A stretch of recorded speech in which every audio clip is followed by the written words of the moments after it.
hay muchas mujeres en las artes escénicas trabajando, ha habido siempre, habrá, y su trabajo no está visibilizado, ni siquiera casi se considera arte, y hay un sesgo de género siempre en la historia, en cómo se cuenta la historia, en cómo vemos el mundo, y yo creo que estas jornadas lo que ayudan es a romper ese sesgo. Es decir, la historia está escrita con una mirada masculina, como si el sujeto hombre fuese el único existente o el paradigma, ¿no?, sobre el que se tiene que construir todo lo demás, y sistemáticamente se van invisibilizando y se van excluyendo a personas de todo esto. Entonces nosotros necesitamos como tener modelos de referencia en los que fijarnos, porque si no también nos perdemos una riqueza enorme de cosas que han ocurrido, cosas que han pasado en la historia, grandes logros, grandes descubrimientos, y todo eso se ha perdido.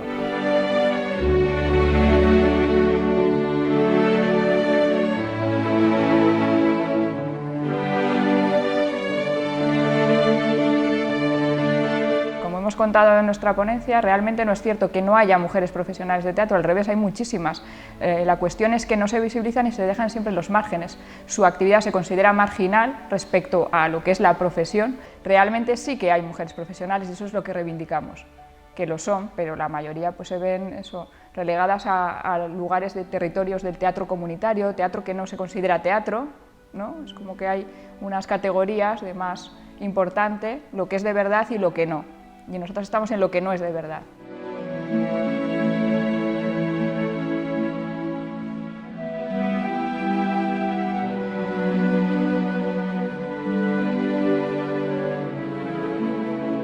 Otra de las líneas por las que creo que esto es muy necesario, que es la creación de vínculos o de redes de solidaridad y de apoyo entre personas que estamos viviendo experiencias muy similares.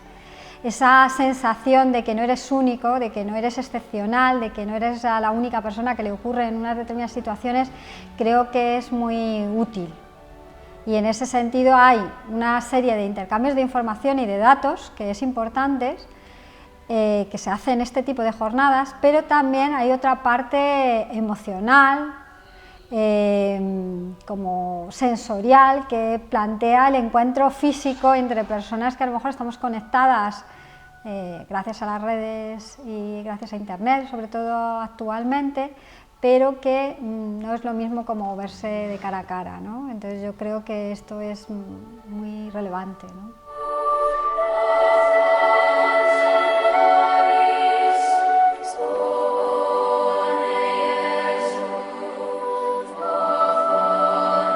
Este tipo de jornada es necesaria para dar visibilidad al trabajo que hacemos las mujeres en la escena, ya que todos los grandes puestos en la escena española, o sea, realmente cualquier tipo de nivel en teatro, está solo dirigida por hombres. Hay muy pocas dramaturgas reconocidas, muy pocas directoras reconocidas, escenógrafas. Estas jornadas están bien para dar a conocer que hay un mundo más allá del mundo de los hombres del teatro, hay un mundo de mujeres del teatro.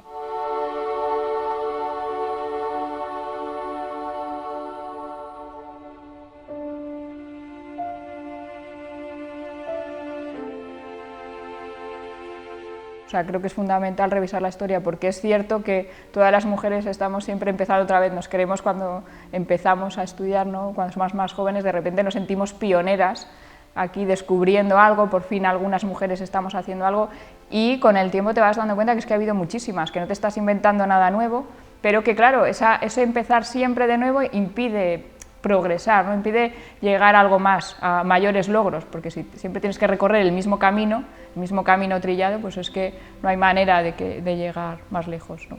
Desde mi lugar, por ejemplo, desde mi espacio, que es el de ser profesora de artes escénicas, me siento especialmente comprometida a, en cualquier momento que tenga ocasión, el reivindicar determinadas figuras, determinados nombres, y ya no determinados nombres, sino determinadas formas de actuar y de trabajar, determinadas trayectorias que normalmente no aparecen en los libros de texto. Eso no quiere decir que no existan o no hayan existido y que no existirán, sino que no aparecen como modelo, y eso es verdad que sí que es muy importante porque se da un escamoteo de datos, es decir, una orientación de la información donde se pone un foco solamente en los mismos sitios, que en primer lugar creo que no es casual.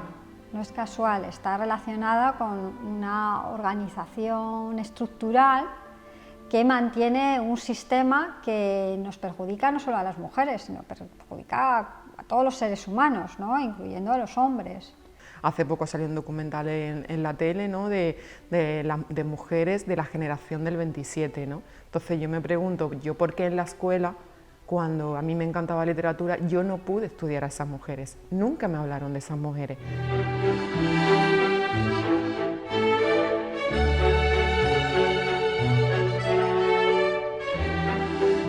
Considero que hay una gran ausencia de mujeres de teatro, sobre todo bueno, porque tenemos datos que así lo demuestran, ¿no? Precisamente por la directora de esta jornada, Eva Moreno, se dedicó a hacer una serie de estadísticas que eran espantosas, ¿no? Porque había un reconocimiento en los teatros de España de un 1%, incluso un 0% de presencia femenina. Yo creo que es urgente buscar una genealogía femenina. Yo llevo 30 años en la escena como payasa y durante los 12 primeros años no sabía que había payasas profesionales en el teatro. Sabía el caso de 2 o 3 en el circo travestidas y no sabía que había profesionales en el teatro. Entonces, cuando empecé a descubrir algunas, gracias a un encuentro internacional de payasas, o sea, es que aluciné, porque eso te da genealogía, te da pertenencia, te inspira. Mujeres que trabajamos ahora y los hombres que trabajan ahora en el teatro serán referentes para personas del futuro. El problema es que ahora sí se está estudiando a las mujeres, pero en un pasado no se estudiaba, entonces ese pasado femenino del teatro se ha perdido.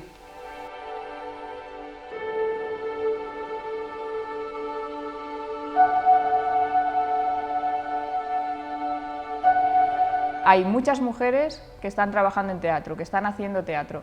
¿Cuál es su situación? Que lo hacen en condiciones, pues bueno, siempre sin financiación, siempre como consideradas como amateur, siempre como no profesionales o siempre colaborando ayudando a otros, ¿no? Ser madre y ser nómada y viajar con una criatura pequeña, o tienes un compañero que te apoya también 100% y que está en la corresponsabilidad doméstica, y así todo es duro. Es decir, la maternidad, la crianza, los roles habituales de ser mujer, con una profesión nómada, cuando todo está pensado para gente sedentaria, es muy complicado. Marcharte de gira o simplemente tener un ensayo a las 8 de la mañana al día siguiente si tú no has dormido nada porque tu criatura está enferma, eso es muy complicado. Justo en una época donde las mujeres deberíamos estar progresando en nuestra carrera o dando pasos, ¿no? Los ensayos suelen ser en horarios tardísimos, o sea, no es compatible en general, o es difícilmente compatible con una vida familiar. Entonces, bueno, en el campo del teatro además es una profesión bastante entregada, bastante sacrificada, y como hemos repetido a lo largo de esta jornada, a nosotras se nos ha adjudicado muchas veces el papel de cuidadora. Entonces, pues muchas veces los horarios, la disponibilidad y la presencia no es fácil, ¿no?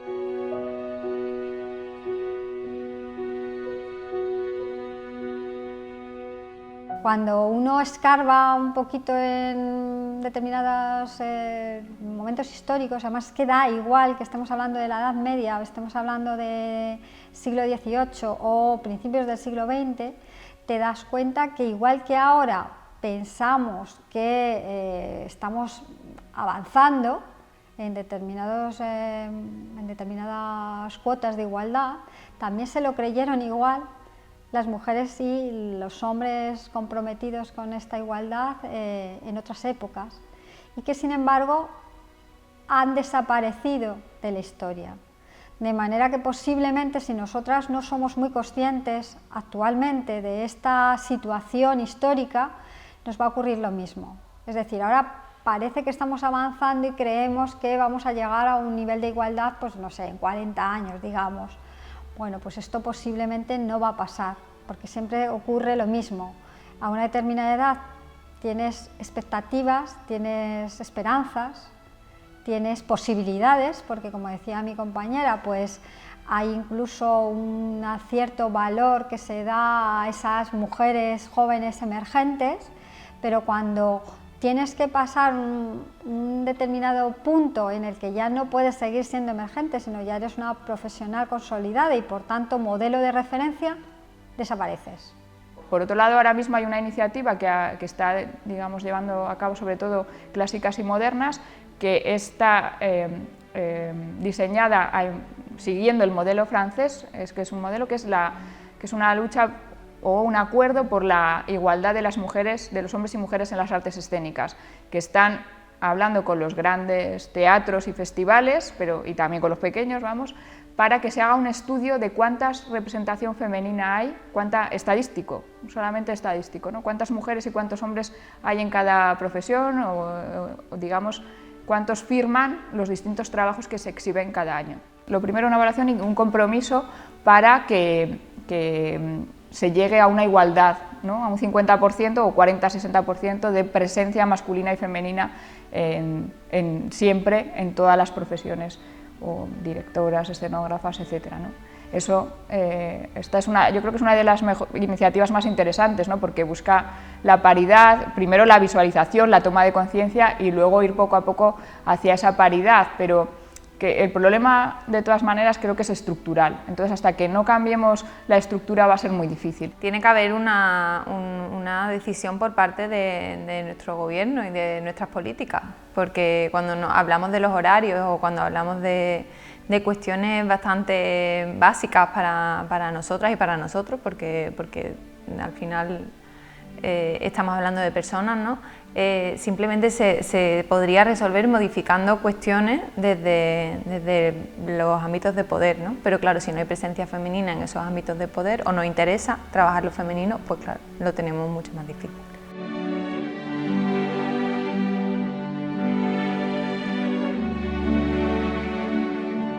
Hemos hablado antes de Ana Vallés, yo creo que la voy a reivindicar también aquí, ¿no? Que es una directora actriz, bailarina, productora gallega, que es la directora de la compañía Matarile Teatro y lleva 30 años trabajando y de nuevo, después de 30 años de profesión, de girar por el mundo, de haber dirigido un festival de danza, tenido una sala de teatro, un montón de espectáculos que he perdido la cuenta, sigue siendo una actriz emergente o una directora emergente. Con la que me siento que me interesa mucho y que me parece paradigmática, que es Edith Cray, que es una directora, escenógrafa, diseñadora de vestuario, dramaturga, teórica del teatro de principios del siglo XX, que desarrolla su carrera con mucha presencia y además activamente feminista y activamente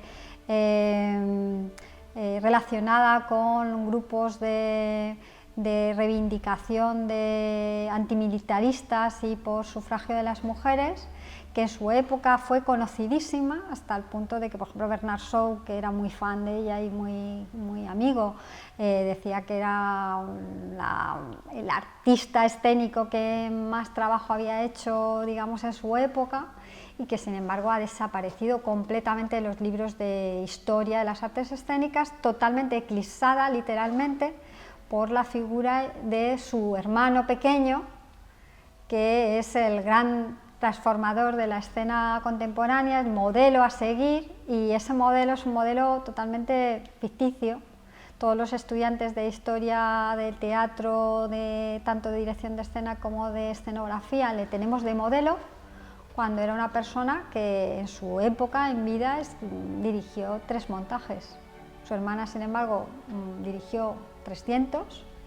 Él es famosísimo, conocidísimo, y ella ha desaparecido totalmente. Entonces, para mí creo que es un ejemplo muy interesante, porque al ser 2 hermanos que se llevaban solamente 2 años, es decir, con la misma madre, con la misma padre, con la misma carga genética e inteligencia, con el mismo contexto social, con la misma situación económica, con las mismas oportunidades de acceso al medio profesional, porque los 2 eran hijos de la actriz más importante de su época y la productora, por tanto, más importante de su época.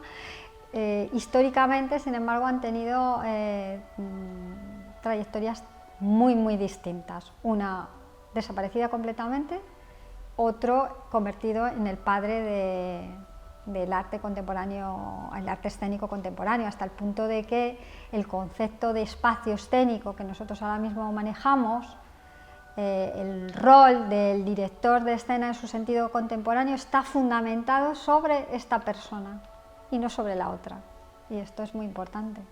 Yo quiero hablar de una actriz que no es muy conocida, que se llama Ana Correa, precisamente de Perú, ya que me lo nombraste al principio, y que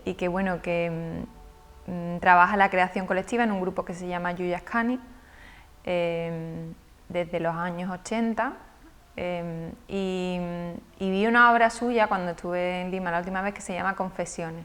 En esta obra ella representa 3 lados de su historia como actriz, la historia del Perú, que es una historia bastante convulsa, y su historia también personal. Va combinando estos 3 lazos y estas 3 líneas, y entonces fue la primera vez que yo me di cuenta de que no había escuchado en un teatro hablar desde el punto de vista de la mujer cuestiones que a mí me resonaban constantemente. Esto es lo que me ha marcado para querer o para tener ganas de hablar de mi propia historia y de darme cuenta de que tenemos mucho que contar con toda esta genealogía que tenemos por detrás, ¿no? Entonces, bueno, yo reivindico a esta persona porque aparte de ser una persona excepcional, es una creadora que debe ser reconocida en todos los ámbitos. Pues para mí una de las top one, una de las payasas, de las mejores payasas del mundo, es una suiza que se llama Garde Hutter, a quien admiro profundamente. Ni siquiera creo que tenga ella en sí misma un planteamiento de ser feminista o que tenga conscientemente una perspectiva de género, pero todo su trabajo es un ejercicio de empoderamiento. Hace humor no gestual, o sea, hace humor gestual, sin palabras, y en la medida que es muy buena payasa, muy buena payasa, consigue traer la voz de las y de los excluidos, de la gente muy pequeña, de las currelas que tienen sueños. Es gente muy de todos los días, en general papeles de mujeres, pero confrontadas a que quieren hacer un sueño. Y esta es para mí la top one, de a quien me admiro muchísimo.